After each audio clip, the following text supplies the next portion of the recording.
Welcome back to your channel Tripitaka.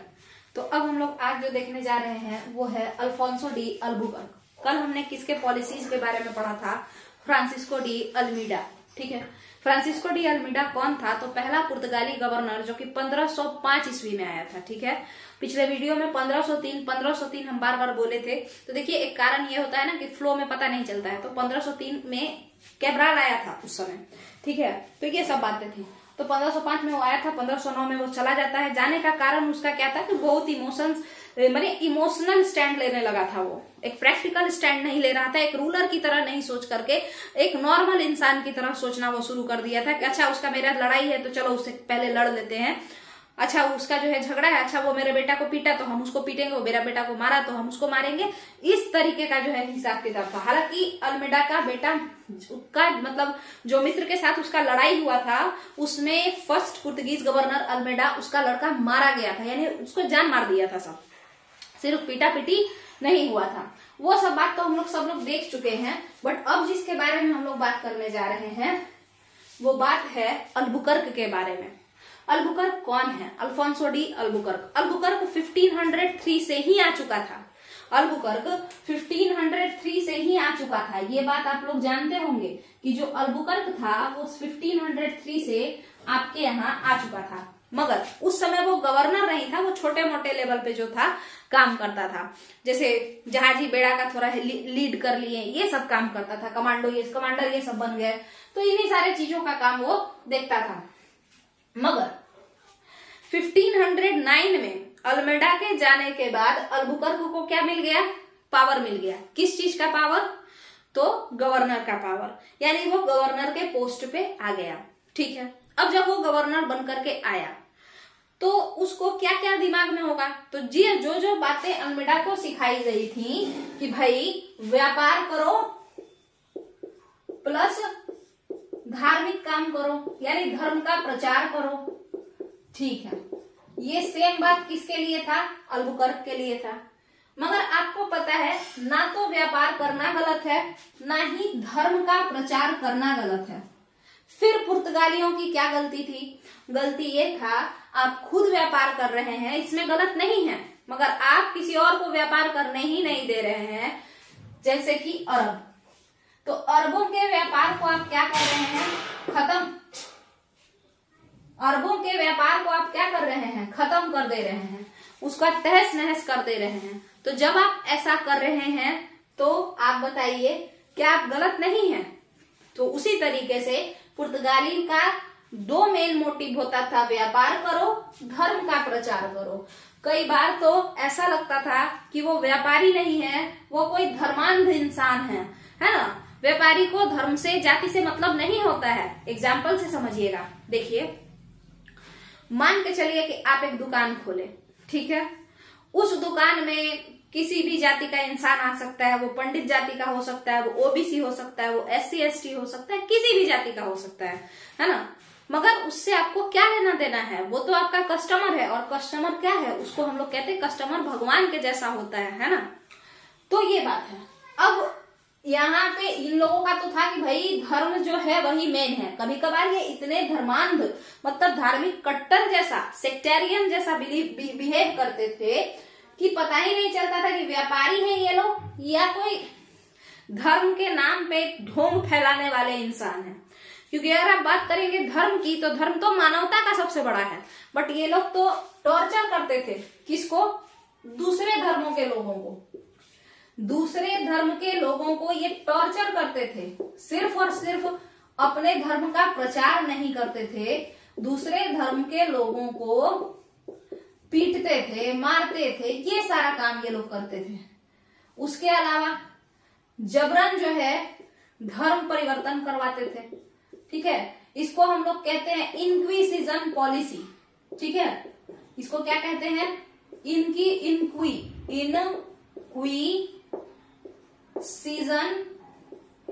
Inquisition policy. ठीक है, ये कहा जाता है। ठीक है, धर्म परिवर्तन जबरदस्ती करवाना, ये काम था। अल्बुकर्क इसमें माहिर था। ठीक है, कहा जाता है इंडिया के गैजेटियर मतलब एक पत्र में आया था कि अल्बुकर्क की जो सबसे बुरी नीति थी, जो सबसे घटिया पॉलिसी था अल्बुकर्क का, वो यही था कि वो धर्म परिवर्तन पे बड़ा ध्यान देता था और दूसरे धर्मों का उत्पीड़न भी करता था। उत्पीड़न, देखिए एग्जाम्पल से समझिए, क्रिश्चियनिटी को बहुत तरीके से प्रमोट किया गया है। किसी भी चीज को, आप किसी भी धर्म को दो तरीके से प्रमोट कर सकते हैं। पहला, कोई गरीब है, वो बेचारा मर रहा है ना, भूख से मर सकता है, किसी बीमारी से परेशान हो रहा है, और आप उसका जाकर के, आप धर्म गुरु हैं, आप क्या किए, आप गए और उसको जाकर के पैसा दे दिए, आप क्या किए, आप जाकर के उसका इलाज करवा दिए। तो इस तरीके से आप उसको बोले कि भाई तुम इस गरीबी में क्यों जी रहे हो, क्या तुम्हारे जो धार्मिक हेड हैं क्या वो तुम्हारी सेवा नहीं कर पा रहे हैं। वो इंसान बोला कि सही बात है, ये लोग तो कर नहीं पा रहे हैं मेरा सेवा। कौन कर रहा है? दूसरे धर्म का इंसान, तो हम उसी धर्म में मेंबर बन जाते हैं। ठीक है, तो एक ये तरीका है कि हम किसी का हेल्प किए और बदले में उसको क्या करवा लिए, कन्वर्ट करवा लिए। कैसे करवा लिए? कन्वर्ट करवा लिए। मगर एक और तरीका क्या है, पीट पीट के जबरदस्ती, तुम मेरा धर्म कबूल करो, तुम मेरा धर्म कबूल करो। अगर हम ऐसा कहने लगे बार बार जबरदस्ती, तो इसको जबरन धर्म परिवर्तन, ये काफी घटिया है ना। इसमें क्या हो रहा है, दूसरे धर्म के लोगों का धार्मिक उत्पीड़न हो रहा है। धार्मिक कहिए, शारीरिक कहिए, मानसिक भी कहिए, हर तरीके से उनको टॉर्चर किया जा रहा है। फिजिकल टॉर्चर हो रहा है ना, और मेंटल टॉर्चर किया जा रहा है। किस नाम पर? धर्म के नाम पर, दूसरे धर्मों के लोगों का। अल्बुकर्क का ये सबसे घटिया पॉलिसी था। ठीक है, तो ये दो ही काम सबको सिखा करके भेजा जाता था, व्यापार करो, धर्म का प्रचार करो। क्लियर है? चलिए, धर्म की बात तो हम लोग कर लिए कि धर्म को कैसे कैसे प्रमोट किया गया। जबरदस्ती ये लोग ज्यादा करते थे, अपने धर्म के लोगों को ज्यादा इज्जत देते थे, दूसरे धर्म के लोगों का व्यापार भी रोक देते थे, है ना, और अपने धर्म के गंदगी को भी बढ़ावा देते थे, है ना। उसके बाद और भी समझिए और क्या चीज है वो देखते हैं। इसके बाद जो है अल्बुकर्क भारत में पुर्तगाली सत्ता, भारत में पुर्तगालियों का एक तरीके से जनसंख्या, सत्ता तो छोड़िए, जनसंख्या बढ़ाने के लिए, ये अल्बुकर्क का खुद का दिमाग था कि अगर हम लोग पुर्तगाली जनसंख्या बढ़ाना चाहते हैं तो हम लोगों को भारत में आकर के भारत की लड़कियों के साथ शादी करना चाहिए। क्या करना चाहिए? भारत में आकर के भारत की लड़कियों के साथ शादी करना चाहिए, लड़कों से नहीं। क्योंकि अगर लड़का से, भारतीय लड़का से अगर कोई पुर्तगाली लड़की शादी करती है तो जो उसका बच्चा होगा वो भारत का होगा, है ना। जबकि अगर पुर्तगाली लड़का किसी भारतीय लड़की से शादी करता है तो जो उसका बच्चा होगा, पैट्रियार्कल सोसाइटी यानी पितृसत्तात्मक समाज के अनुसार वो बच्चा क्या होगा? पुर्तगाली होगा। हाँ, तो क्या अल्बुकर्क देश प्रेम की भावना में ये बात कर रहा था कि पुर्तगाली जनसंख्या को बढ़ाओ भारत में, इसके लिए पुर्तगाली लोग शादी करो, किससे? भारतीय लड़कियों से। तो देश प्रेम की भावना से कह रहा था क्या अल्बुकर्क? तो ये बात कहना बिल्कुल गलत है। ये लोग देश से ज्यादा जिसको प्यार करते थे वो था इनका धर्म, और पुर्तगाल के जो लोग थे वो ईसाइयत को मानते थे, ईसाई धर्म को मानते थे। तो शादी करके हिंदू लड़की से, मुस्लिम लड़की से उसका जो बच्चा होगा वो क्या बनेगा? वो ईसाई बनेगा, वो क्रिश्चियन कहलाएगा।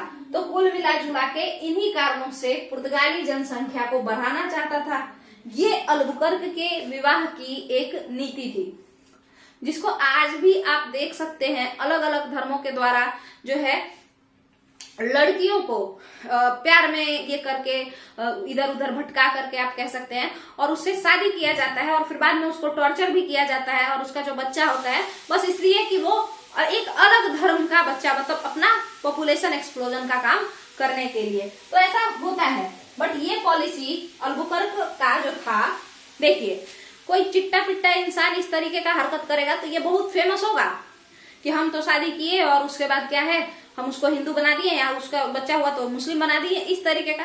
तो वो छोटे छोटे लोग ऐसा काम करते हैं तो उनका छोटा सोच उतना ज्यादा फेमस नहीं होता है। बट अल्बुकर्क कौन था? अल्बुकर्क पुर्तगाली साम्राज्य का गवर्नर था और वो ऐसी नीति को प्रमोट कर रहा था, ये पॉलिसी को प्रमोट कर रहा था, इसीलिए ये ज्यादा चर्चा में आया कि पुर्तगाली गवर्नर यहाँ के जनसंख्या में मिलावट करना चाहते हैं। और देखिए, शादी करने का मुख्य कारण, मेन रीजन ये होना चाहिए कि हम किसी को पसंद करते हैं, ना कि ये होना चाहिए कि उससे जो बच्चा हो वो क्या हो, वो मेरे धर्म का हो जाए या हम अपना धर्म बढ़ाएं। तो ये तो फॉल्ट मतलब डिफॉल्ट वाला मैरिज है, यानी एक तरीके से फॉल्स मैरिज है, ये फेक मैरिज है ना।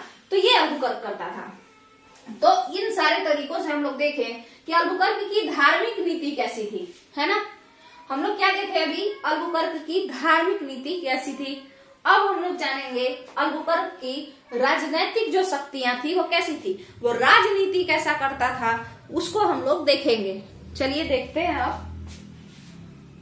अगर जो आप लोगों को समझ में आए वीडियो, तो आप लोग को क्या करना है, जाहिर सा बात है वीडियो को तो लाइक करना है, नीचे कमेंट में 2-4 बढ़ाई भी कर सकते हैं, और उसके साथ साथ चैनल को सब्सक्राइब करिए। तो और चैनल का जो लिंक है या जो वीडियो है उसको अपने दोस्त लोग में ग्रुप में शेयर कीजिए।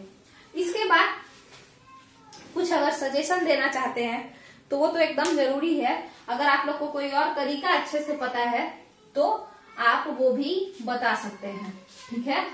तो अब हम लोग स्टार्ट करते हैं आगे का।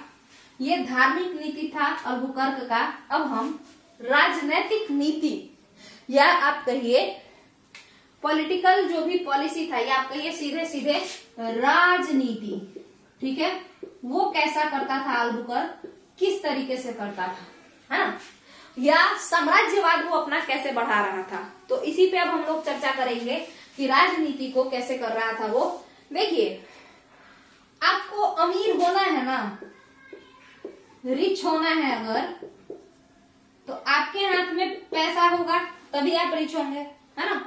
आपके हाथ में जब पैसा होगा तो आप रिच हो जाएंगे।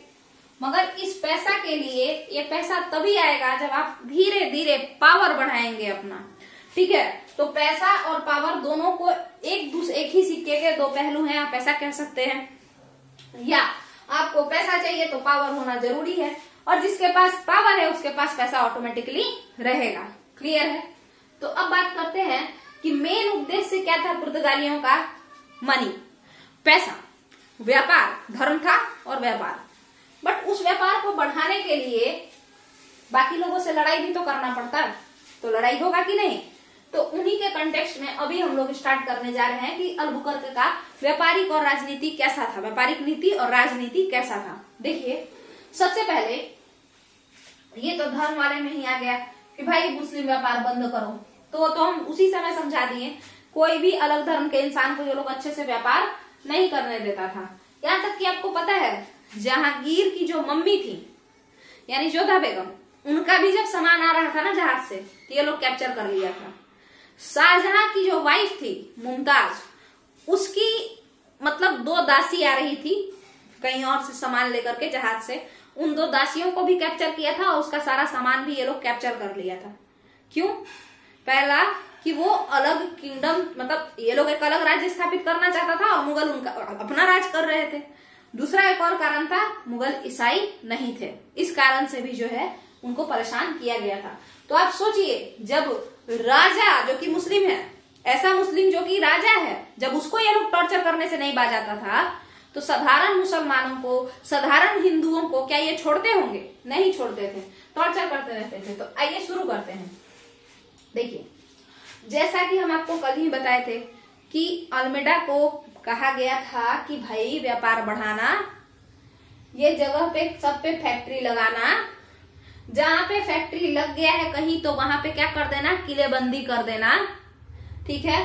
तो आपको पता है कि पेड्रो अल्वारेज कैब्राल आया था कोचीन, आया तो वो कालीकट था बट झगड़ा वगड़ा करके भाग गया कोचीन में वो फैक्ट्री लगा दिया था। इस तरीके से पहला पुर्तगाली फैक्ट्री लगाया है कोचीन में, जो कि केरल में है। कोचीन में Pedro Alvarez Cabral and company मिलकर के जो है फोर्टिफिकेशन भी करवा दिया था। ऐसा सही है या गलत है कि वो फोर्टिफिकेशन भी करवा दिया था? मगर प्रॉब्लम कहाँ है?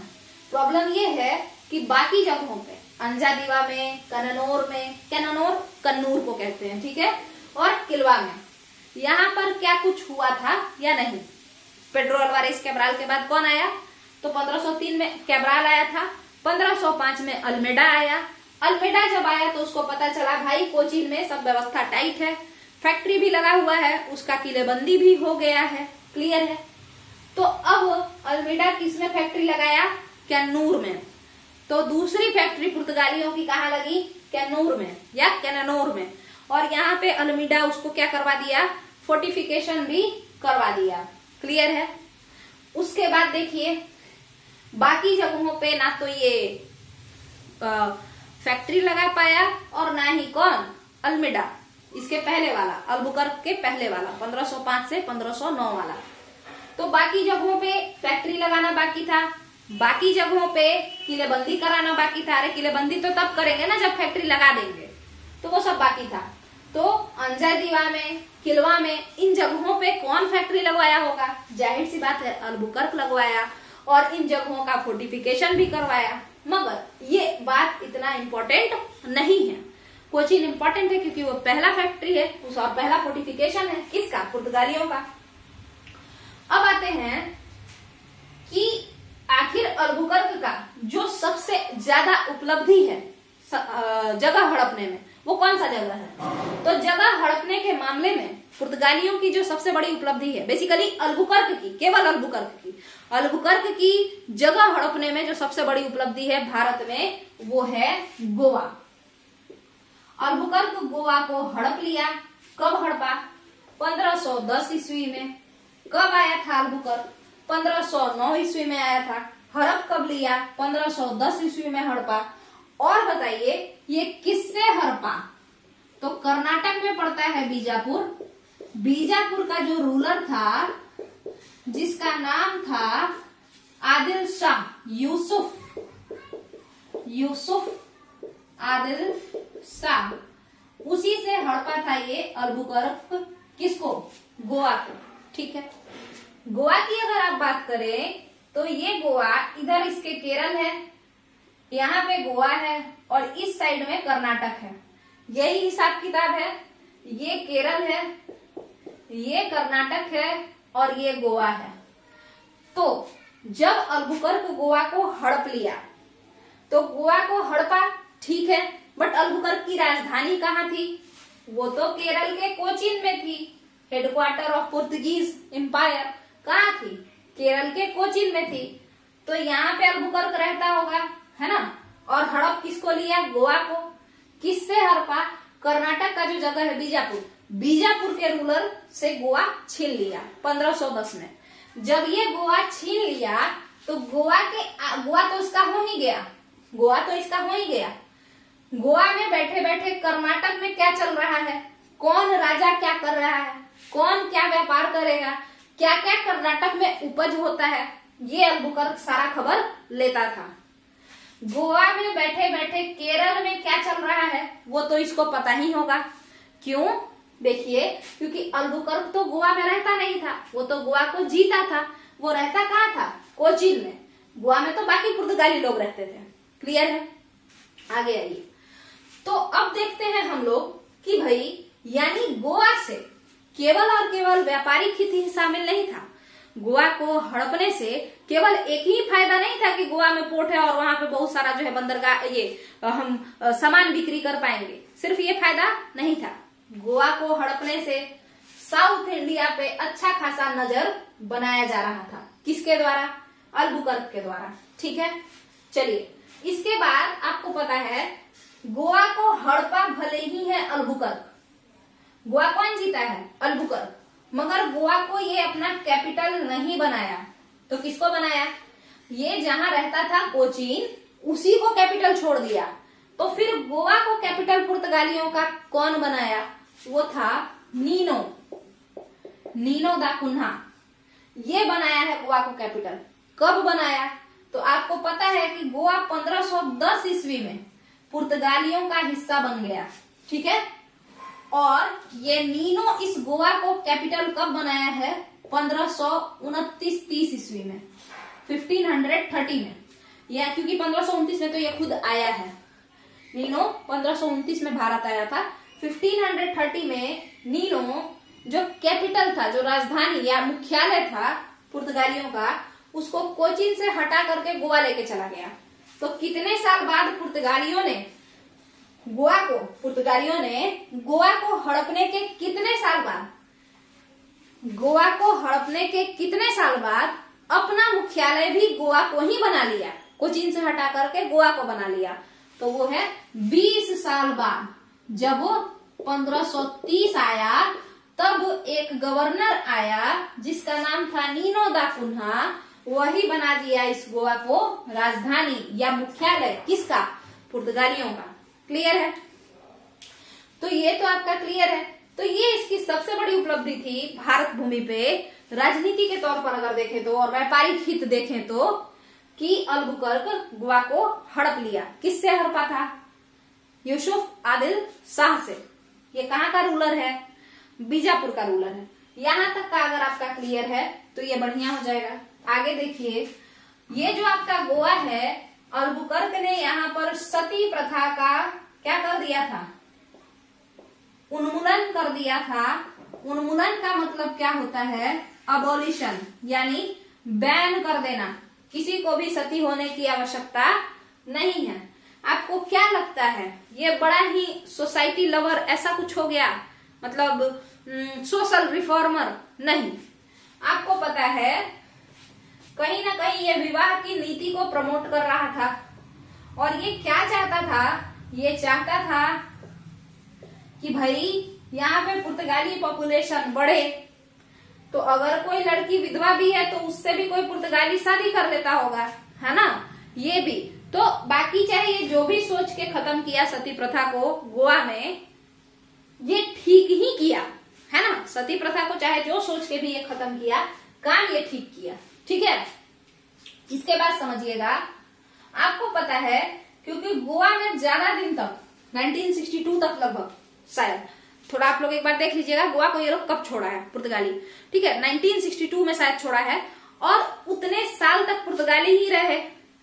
तो वहां पर किसी भी धर्म का कानून नहीं चला, संविधान मतलब सबके लिए सेम कानून चला। और इसी कारण से आपको पता होना चाहिए कि गोवा एकलौता ऐसा राज्य है, सिंगल ऐसा राज्य है, जहां पर यूनिफॉर्म सिविल कोड लागू है। यानी धार्मिक कानून नहीं चलेगा कि तुमको माने तुम तलाक दे दो, तुमको माने तुम आग में फेंक दो, ऐसा नहीं चलेगा। सबके लिए समान कानून होगा, धर्म के नाम पर अलग अलग कानून नहीं बनेगा। क्लियर है? तो ये है आपका गोवा का कहानी। गोवा को हड़पने से क्या फायदा हुआ ये भी हम बता दिए।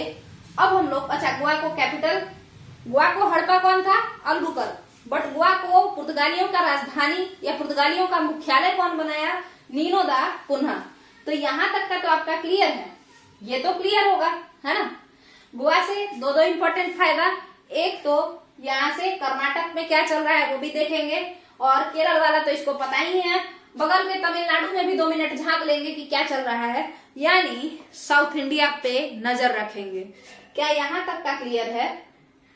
अगर जो यहाँ तक का क्लियर है तो फिर हम लोग और आगे बढ़ेंगे, है ना?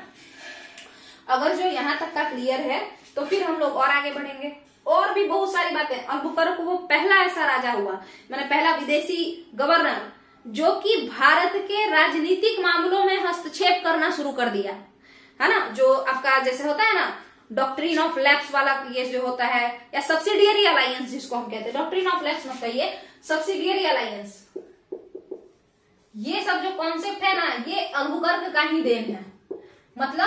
मतलब इसका हिंदी हम ध्यान से मेरे उतरा हुआ है, ध्यान से देखिए। इसका मतलब ये है, इसको वेलेजली लाया, वेलेजली वाला फेमस हुआ है, जिसमें ये होता है कि भाई तुमको अगर दिक्कत है ना तो हम तुमको प्रोटेक्ट करेंगे। भारत के राजा, तुमको दूसरे राजा से दिक्कत है तो हम विदेशी होकर के तुमको प्रोटेक्ट करेंगे, बट उसके बदले तुम हमको पैसा देना, तुम मेरा सेना हम तुम्हारे यहाँ छोड़ेंगे, मेरा सेना का वेतन देना। और सेना क्या करता था? प्रोटेक्ट तो पीछे करता था, पहले सारा उसका जो बात होता था सब अपने राजा से, अपने पुर्तगाली राजा से बता देता था। तो यही सब्सिडियरी अलायंस।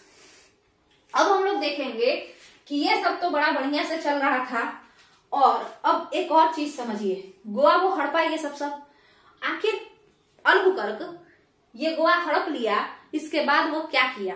तो आइए उसको देखते हैं। देखिए ये सब तो चल ही रहा था, मगर अल्मीडा के समय में किसी से उसका झगड़ा था ना। मिस्र के राजा से झगड़ा चल रहा था ना, ममलूक से।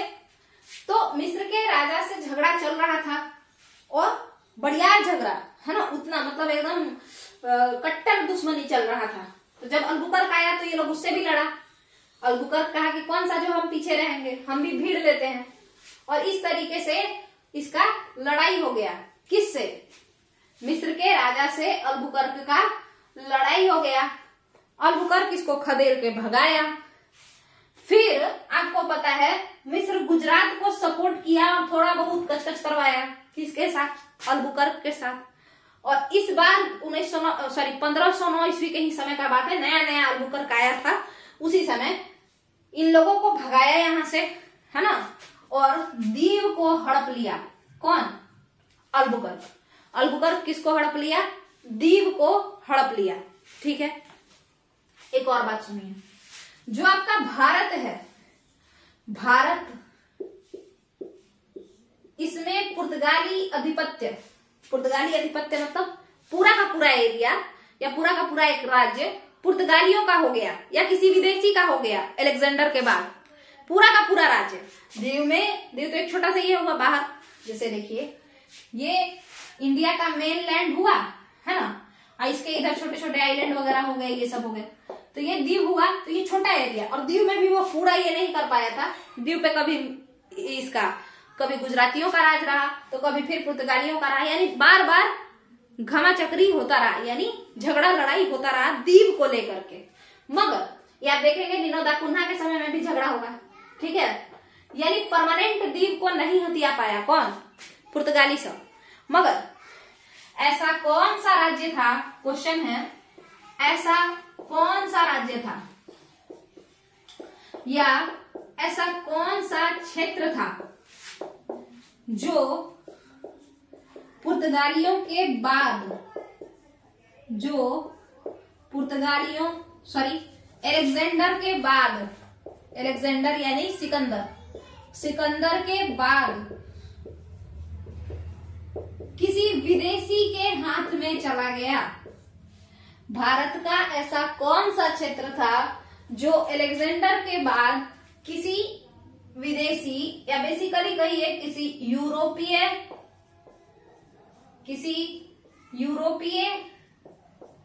के हाथ में चला गया। तो वो कौन था जो परमानेंटली किसी यूरोपीय के हाथ में चला गया था? पहला सबसे पहले अलेक्जेंडर के बाद जो गया। तो अलेक्जेंडर के बाद जो सबसे पहला जगह जो कि किसी पुर्तगाली या किसी विदेशी यूरोपीय के हाथ में चला गया पहली बार अलेक्जेंडर के बाद, और ये परमानेंट चला गया। गोवा हमेशा इन लोगों के ही कब्जे में रहा, वो था गोवा। ठीक है, इसको कौन हड़पा? 1510 में अलबुकर्क ही हड़पा था। क्लियर है ये बात? तो जब अलबुकर्क आया वो क्या किया? लड़ाई किया। किससे? मिस्र के राजा से, ममलूक से, और गुजरात के लोगों से इसका थोड़ा बहुत अनबन रहा, हड़पा हड़पी हुआ, पीटा पीटी हुआ, बट अलबुकर्क हर चीजों में जीतता गया। क्लियर है? उसके बाद वो गोवा हड़पा। अब जब ये सब काम वो किया तो गोवा के सामने का जो क्षेत्र था, गोवा के सामने के कुछ क्षेत्र जो क्या थे? बंदरगाह थे, आइलैंड जैसा ही था। तो समझ लीजिए दमन, राजौरी और दाभोल।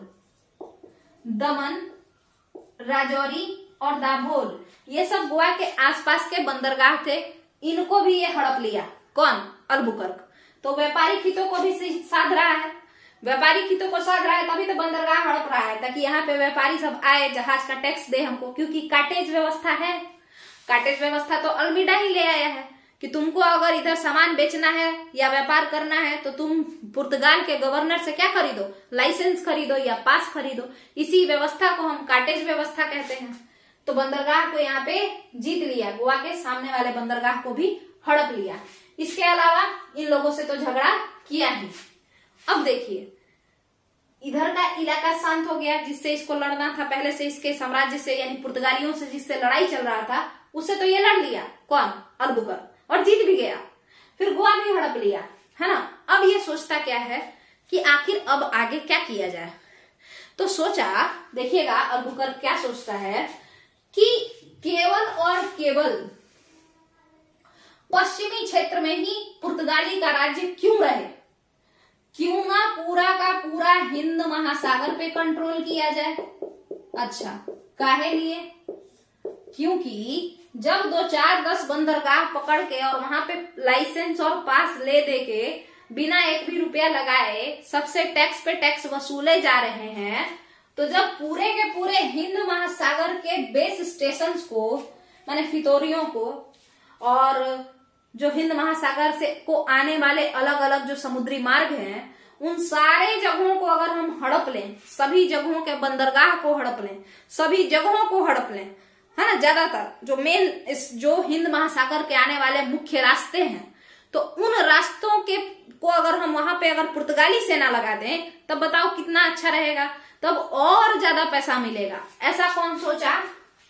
ऐसा सोचा अल्बुकर्क कि भाई 2-4 बंदरगाह अगर हम लोग पकड़ लिए हैं तो उस पे लाइसेंस ले रहा है सब जो व्यापार करने वाला है, हम लोगों से ले रहा है, बदले में हम ही को पैसा दे रहा है, तो लाइसेंस हम दे रहे हैं, मगर क्या उसमें पुर्तगालियों का एक भी रुपया का इन्वेस्टमेंट था? नहीं। यानी ये पूरा का पूरा पैसा तो वो लूट रहे थे, है ना, रंगदारी ले रहे थे एक तरीके से समझिए, तो उनके घर से तो कुछ जा नहीं रहा था। तो अल्बुकर्क सोचा कि जब फ्री पॉकेट का 2-4 जगह से इतना आ रहा है, तो जब हिंद महासागर आने वाले सभी क्षेत्रों के, हिंद महासागर को आने वाले सभी क्षेत्र पे, सभी समुद्री मार्ग पे अगर पुर्तगाली सेना लगा दिया जाए, तब कितना ज्यादा टैक्स मिलेगा कि भाई इधर से हिंद महासागर को अगर जाना है तो हमको टैक्स दो। और इसी चक्कर में अल्बुकर्क निकल पड़ा हिंद महासागर को आने वाले, हिंद महासागर को आने वाले सभी समुद्री मार्गों पे, सभी समुद्री मार्गों पे अपना आधिपत्य स्थापित करने। आधिपत्य मतलब जितने भी समुद्री मार्ग थे, अल्बुकर्क सब पे क्या करना चाहता था? सबको कैप्चर करने निकल गया। ठीक है, कैप्चर करने निकल गया। ठीक है, ये काम किसका था? आपके अल्बुकर्क भाई साहब का। ठीक है, स्थापित करने निकल गया जितने भी समुद्री मार्ग हैं हिंद महासागर के, ताकि कोई भी इंसान जो पश्चिमी क्षेत्र से पूर्वी क्षेत्र में व्यापार करने आना चाहता है, सब हमसे पास ले या लाइसेंस ले और हमको मोटा मुनाफा हो। ऐसा कौन सोचा? अल्बुकर्क सोचा। अब देखिएगा कि इस हिंद महासागर वाला जो पॉलिसी था, पूरे के पूरे हिंद महासागर को कैप्चर कर लेते हैं, ये पॉलिसी को वो कैसे एग्जीक्यूट किया, किस तरीके से उसका जो है क्रियान्वयन किया, इसको देखिएगा। देखिए ध्यान से। तो यहाँ पे आप लोग देखेंगे, ये मिटा दिए हम, कोई नहीं, देखिएगा ये है भारत, है ना, ये भारत हुआ, और ये है हिंद महासागर, ये पानी है पूरा का पूरा हिंद महासागर। ठीक है, और अब देखिए एक रास्ता है लाल सागर से आने का, एक रास्ता कौन सा है? लाल सागर से आने का रास्ता है। तो लाल सागर से अगर कोई आएगा, लाल सागर कहाँ है पहले तो ये जानिए, एक सेकंड रुकिए। ये बहुत इंपॉर्टेंट पॉलिसी है कि किस तरीके से जो आपका अल्बुकर्क था वो पूरा का पूरा समुद्री मार्ग जो कि हिंद महासागर को आने जाने का मेन रास्ता था, सब पे कैप्चर कर लिया था। ठीक है, कैसे किया था उसको हम लोग एक एक कर करके समझेंगे। एक सेकेंड बस टाइम दीजिए, इसको थोड़ा सा मिटाने में समय लगेगा। हो गया। देखिएगा ये आपका क्या है? भारत है। इधर ये आपका सारा हिंद महासागर है ना। इधर आपका कहीं पे अफ्रीका हो जाएगा, मान चलिए इस तरीके से अफ्रीका बना दीजिए, है ना। और अब हम लोग चलते हैं यहाँ पे। आप बताइए यहाँ कौन है? इस हिस्सा में है आपका इंडोनेशिया। आपको पता है पुर्तगाली अल्बुकर्क यानी पुर्तगाली गवर्नर अल्बुकर्क इंडोनेशिया के सुमात्रा द्वीप पर, इंडोनेशिया के सुमात्रा द्वीप पर एक दुर्ग का निर्माण किया था यानी यहाँ पे फोर्टिफिकेशन करवाया था और उसका नाम क्या था? सचिन दुर्ग। ठीक है, यहाँ पे फोर्टिफिकेशन करवाया था, उसका नाम क्या था? सचिन दुर्ग। क्लियर है? इसके अलावा सुमात्रा पे ही वो नहीं रुका, जावा में अल्बुकर्क अपना सेना लगा दिया था। जब हम लोग अपना सेना का कैंप लगाते हैं तो हम उसे बेस कैंप या बेस स्टेशन कहते हैं। तो कहाँ लगा दिया था? इंडोनेशिया के जावा में। और इंडोनेशिया के सुमात्रा द्वीप पर एक फोर्टिफिकेशन किलेबंदी भी करवाया था। उस किलेबंदी वाले क्षेत्र का नाम रखा था सचिन दुर्ग। क्लियर है? और सुनिए, इतना ही पे नहीं रुका। मान चलिए कोई इधर से आएगा, है ना, इंडोनेशिया होते हुए, तो इस साइड ये पकड़ लिया कि भाई यहाँ पे मेरा अपना सेना रहेगा, फिर यहाँ मेरा सेना रहेगा जावा में, सुमात्रा में। ठीक है, और सुनिए अब आगे क्या किया। उसको कुछ लोगों से पता चला कि भाई सिर्फ और सिर्फ क्या इंडोनेशिया होते हुए ही लोग आएंगे हिंद महासागर में? ऐसा है? नहीं है, नीचे से भी तो आ सकते हैं। तो वो कोलंबो पे भी अपना क्या कर लिया? कोलंबो में भी बेस स्टेशन लगा दिया, सेना वगैरह वहां पे डाल दिया अपना। ये क्लियर है? तो फिर आइए आगे। अफ्रीका का यूज तो पुर्तगाली पहले ही से अफ्रीका के इस तटों का यूज करते थे, वो अल्मीडा के समय भी था, तो ये इसको आप छोड़िए। अब आते हैं अल्बुकर्क आगे क्या तहलका मचाया। तो आपको पता होगा कि जो आपका सिंगापुर है ना, सिंगापुर है ना, और इंडोनेशिया, सिंगापुर और इंडोनेशिया, मलेशिया है, सिंगापुर है, ये सब है ऐसे, थाईलैंड, सिंगापुर, मलेशिया, ये सब ऊपर में है इधर वाले हिस्से में। ये सिंगापुर बुट्टी चुका है ना, छोटा सा, और ये जो है आपका सुमात्रा है। इन दोनों के बीच में, इंडोनेशिया और सिंगापुर के बीच में जो ये जलमार्ग है जो कि इधर आता है, हिंद महासागर से जोड़ता है, इस जलमार्ग का नाम क्या है? मलक्का, मलक्का स्ट्रेट, है ना। मलेशिया, सिंगापुर ये सब यहीं पे है, मलक्का स्ट्रेट। ठीक है, ये वाला हिस्सा इंडोनेशिया और सिंगापुर के बीच का ये पानी वाला मार्ग। ठीक है, तो इस पानी वाले मार्ग में भी, इस पानी वाले मार्ग को भी, इसको, ठीक है, ये वाला हिस्सा, ये सिंगापुर और सुमात्रा के बीच के पास का हिस्सा, तो ये जो हिस्सा है, इस पानी वाले मार्ग को हम मलक्का स्ट्रेट के नाम से या मलक्का जलसंधि के नाम से जानते हैं। इसको भी हड़प लिया, यानी यहाँ पे भी सेना लगा दिया। कौन? अल्बुकर्क, जो कि किसको कहा गया था? अल्मीडा को कहा गया था कि भाई अल्मीडा तुम मलक्का को हड़प लेना, बट अल्मीडा हड़प नहीं पाया। जब अल्बुकर्क आया तो 1511 में वो मलक्का को हड़प लिया। क्लियर है? अब आते हैं थोड़ा इधर, देखिए आपको तो पता ही होगा। देखिए कहाँ कहाँ बनाया, एक कोलंबो में बनाया, ये वाला हिस्सा है ना, अपना बेस कैंप लगाया। एक आपका इधर सुमात्रा के पास, जिसको सचिन दुर्ग नाम दिया, ये हिस्सा। उसके बाद रुक जाइए, ये सुमात्रा में सचिन दुर्ग हो गया, माने फोर्टिफिकेशन वगैरह सब करवा दिया। उसके बाद सुमात्रा के बाद नीचे जावा, जावा में भी बेस कैंप लगाया। आपको बता दे सिंगापुर वाले इस रास्ते में भी अपना हड़प लिया, मलक्का स्ट्रेट पे पुर्तगालियों का कब्जा था।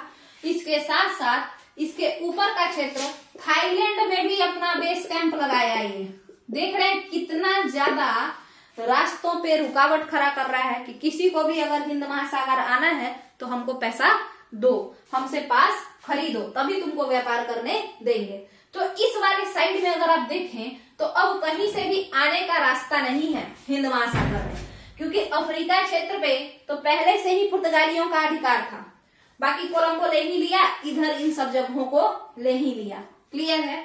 तो अब आइए हम लोग इस वाले हिस्सा को देखते हैं। इधर से अगर कोई हिंद महासागर आना चाहे, यानी पश्चिमी एशिया से अगर कोई हिंद महासागर आना चाहे, या फिर यूरोप से अगर कोई हिंद महासागर आना चाहे, तो फिर कैसे आए और ये पुर्तगाली उससे कैसे माल बटोरे, इसको देखेंगे। देखिएगा,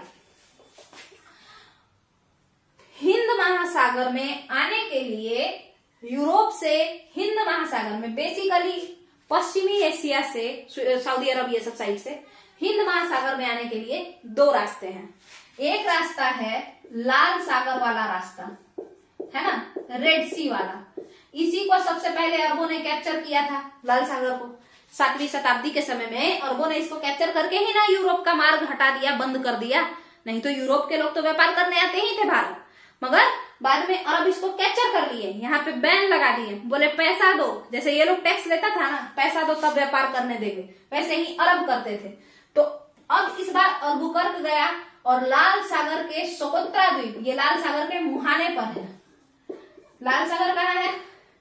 इजिप्ट के पास है, ये इजिप्ट और सऊदी अरब के बीच का हिस्सा, इधर मिस्र है, इधर सऊदी अरब है, और ये लाल सागर बीच में। तो लाल सागर के मुहाने पर सोकोत्रा आइलैंड था, उसको ये हड़प लिया और वहां पर अपना सेना लगा दिया, बोला जो आए उसका जहाज लूट लेना, और अगर वो चाहता है कि जहाज नहीं लूटाए तो उससे पैसा मांगना कि पास दो तब अंदर जाने देंगे, और इधर से जब कोई जाना चाहे तो फिर कहेगा पास दो तब उधर जाने देंगे। क्लियर है? फिर एक और रास्ता था, और वो था, ये आप बना लीजिए सऊदी अरब, इसके इधर से आ सकते थे आप लाल सागर होते हुए, और अगर आप ऐसे ईरान होते हुए आए तो यहाँ पे फारस की खाड़ी था, तुर्की होते हुए, तुर्की इराक ये सब पार करते हुए आएंगे तो इस साइड में फारस की खाड़ी था। ठीक है, फारस की खाड़ी था। इस फारस की खाड़ी के पास, पर्शियन गल्फ के पास, आप मैप देखिएगा, ओमान वाला हिस्सा और यूनाइटेड अरब अमीरात वाला हिस्सा और पर्शिया, जिसको आज ईरान कहते हैं। तो इस तरीके से एक जगह है, ऐसे करके क्रॉस करना पड़ेगा पर्शियन गल्फ में। ठीक है, ऐसा है ना, ये यूएई का हिस्सा है, यूएई ओमान वाला हिस्सा है, और इस वाले ये जो जगह है ना, ये वाला जगह, ये क्षेत्र, ये जो पानी वाला इलाका है, इधर साइड यूएई ये सब पड़ेगा और इस साइड ईरान पड़ेगा। इस वाले क्षेत्र को, इस वाले जगह को हम क्या कहते हैं? हॉर्मुज कहते हैं। ठीक है, गल्फ ऑफ हॉर्मुज कह लीजिए, या हॉर्मुज जल संधि। हॉर्मुज जल संधि कहाँ है? पर्शियन गल्फ में है, फारस की खाड़ी के पास है। ठीक है, इस हॉर्मुज जल संधि पे भी सब कैप्चर कर लिया, इस हॉर्मुज जल संधि को भी कैप्चर कर लिया, है ना। स्ट्रेट ऑफ हॉर्मुज सुने होंगे आप, हॉर्मुज, HORMUZ। ठीक है, इसको हिंदी में ऑरमुज कहते हैं, और ऑरमुज को पुर्तगाली गवर्नर अल्बुकर्क इस ऑरमुज जगह पे भी अपना सेना लगा दिया। ठीक है, और ये वो कब किया? 1515 ईस्वी में किया। अब बताइए, ध्यान से देखिएगा, अब आपको नहीं लगता है इंडियन ओशन यानी हिंद महासागर में आने वाले जितने भी मार्ग थे, हिंद महासागर को आने वाले जितने भी मार्ग थे, सब पे तो अल्बुकर्क अपना जगह हड़प लिया, सारे ही मार्गों पे अल्बुकर्क अपना सेना लगा दिया। अब आपको लगता है कि क्या पॉसिबल है कि आप इधर से व्यापार करने आ जाए, या आप इधर से व्यापार करने आ जाए? कहाँ? हिंद महासागर में, और वो भी पुर्तगालियों को बिना पैसा खिलाए, बिना उनसे पास खरीदे, है ना? ऐसा हो सकता है? नहीं हो सकता है। ठीक है, क्योंकि आप देख रहे हैं कि इस साइड से लाल सागर के सोकोत्रा आइलैंड पे अपना आदमी खड़ा कर दिया है ये सब सेना। उसके बाद आप देख रहे हैं फारस की खाड़ी में जो हॉर्मुज है, स्ट्रेट ऑफ हॉर्मुज, उस पे भी अपना आदमी खड़ा कर दिया है ये लोग, खासकर ये अल्बुकर्क, है ना। इसके बाद इधर से मलक्का स्ट्रेट जा सकते थे, मलक्का स्ट्रेट होते हुए इंडियन ओशन, यहाँ पे भी अपना आदमी खड़ा कर दिया है। थाईलैंड को में भी अपना बेस कैंप लगाए हुए हैं। आप देख रहे हैं इंडोनेशिया के सुमात्रा में भी सचिन दुर्ग पे अपना दुर्गीकरण किए हुए हैं, फोर्टिफिकेशन भी करवाए हुए हैं। जावा में अपना बेस कैंप लगाए हुए हैं, थाईलैंड में बेस कैंप लगाए हुए हैं, कोलंबो में बेस कैंप लगाए हुए हैं, सेना वाना रखे हुए हैं। और इतना ही पे ये लोग नहीं रुका, पुर्तगालियों ने चाइना का जो क्षेत्र था, ईस्ट चाइना सी के पास, वहां पर एक संचाओ आइलैंड था। ठीक है, संचाओ आइलैंड पर भी अपना सैन्य अड्डा बनाए हुए था। ठीक है, अब आप समझ जाइए कि भारत के समुद्री मार्ग, या आप छोड़िए भारत, हटाइए पूर्वी क्षेत्र, हिंद महासागर को कैप्चर करना या हिंद महासागर पे अपना पुर्तगाली अधिपत्य जमाने का जो सपना था, जो कि अल्मेडा देखा था, उसको कौन पूरा कर दिया? अल्बुकर्क पूरा कर दिया। ठीक है, तो ये आप लोग देख लिए कि हिंद महासागर पे कैसे अधिपत्य जमाया अल्बुकर्क। इसके बाद आपको बता दें, ये जो दो काम किया, भारत आया, भारत में जितना भी उसका झगड़ा था पुर्तगालियों का, सब शांत किया, लड़ाई झगड़ा करके सब हड़पा उड़पा। उसके बाद हिंद महासागर में जितना जगह था सब पे अपना अपना बेस कैंप लगाया, जहां से भी हिंद महासागर को आया जा सकता था। ये दोनों ही काम अल्बुकर्क क्यों किया? उसका एक ही कारण था, क्योंकि अल्बुकर्क इतना जल्दी जल्दी इसलिए किया क्योंकि अल्बुकर्क ये चाहता था कि मेरे मरने से पहले हम ईस्टर्न वर्ल्ड में यूरोप के देश पुर्तगाल का साम्राज्य स्थापित कर दें। और इसी कारण ये पूरा गेम खेला और इतना जल्दी जल्दी डेवलपमेंट कराया। हालांकि आपको पता है 1515 में ये औरंगजेब ये सब हड़पने के बाद अल्बुकर्क मर गया, तो उसका क्या हो गया? मृत्यु हो गया। और इस तरीके से आप लोग देख रहे हैं कि अल्बुकर्क ने भारत में पुर्तगाली सत्ता को स्थापित करने के लिए कितना बड़ा योगदान दिया। और इसी कारण से हम अल्बुकर्क को भारत में पुर्तगाली सत्ता का वास्तविक संस्थापक कहते हैं। The real founder of Portuguese empire in India हम किसको कहते हैं? अल्बुकर्क को कहते हैं, जबकि वो दूसरा गवर्नर है। पहला तो अल्मीडा है, मगर उसके बावजूद भी चूंकि अल्बुकर्क इतना काम किया है ना, समुद्री मार्ग को पूरा हड़पा, उसके अलावा इंडिया में जो उसका लड़ाई झगड़ा चल रहा था सबको शांत किया, उसके बाद पॉपुलेशन बढ़ाने के लिए विवाह करवाया, है ना, ताकि एक स्टेबल पॉपुलेशन हो जाए पुर्तगालियों का भारत में। तो इन सब कारणों से अल्बुकर्क को रियल फाउंडर यानी वास्तविक संस्थापक of Portuguese empire in India का नाम दिया जाता है। क्लियर है? और भारतीय गजेटियर इसका बुराई भी करता है कि इसमें जो सबसे बुरी बात थी इसके नीतियों में वो था कि ये धार्मिक असहिष्णु था, यानी इंटॉलरेंट था। ठीक है, ये जो है दूसरे धर्म के लोगों का बहुत ज्यादा उत्पीड़न करता था। तो मेरे हिसाब से अल्बुकर्क का जो पूरा का पूरा पॉलिसी है, अल्फोंसो डी अल्बुकर्क जो सेकंड गवर्नर ऑफ पुर्तगाल है, तो उसका पूरा पॉलिसी आपके सामने है। आप इसको देखिए और अगर पसंद आए तो लाइक कीजिए और चैनल को सब्सक्राइब जरूर कीजिए। चैनल काफी लेट से ग्रो हो रहा है और कोई नहीं, मेहनत करते रहेंगे। हमको पूरा भरोसा है कि अभी मेरे पास 179 के लमसम जो है सब्सक्राइबर्स हैं और आगे इसी तरीके से बढ़ता जाएगा। अगर हम मेहनत करेंगे और आप लोग का सपोर्ट रहेगा तो जरूर ये चैनल अच्छा ग्रो करेगा। एक और चीज है, हमको पूछना है अपने 179 सब्सक्राइबर्स से कि क्योंकि अभी तो वही लोग देखते हैं, शायद 20-30 ही लोग जाता है, तो जो भी है देखिए ध्यान से। हमको ये पूछना है कि क्या ये जो नाम है त्रिपिटक, ये थोड़ा सा हार्ड है रिमेम्बर करने में, रिकॉल नहीं हो पाता है कि भाई पता नहीं कौन सा चैनल था। अगर ऐसा है तो क्या हम इसका नाम चेंज करके कुछ और रख दे, जैसे पीसीएस स्पेशल या ऐसा कुछ? तो आप लोग अगर कोई नाम सजेस्ट कर सकते हैं तो कीजिए, थोड़ा आसान नाम। और अगर त्रिपिटक सही है, क्या ठीक है, अच्छा है और वो उसको रिकॉल किया जा सकता है आसानी से, तो फिर हम यही नाम रखे रहेंगे। तो अगर आप लोग ऐसा थोड़ा मदद कर दें कमेंट में तो अच्छा रहेगा। चलिए, थैंक यू।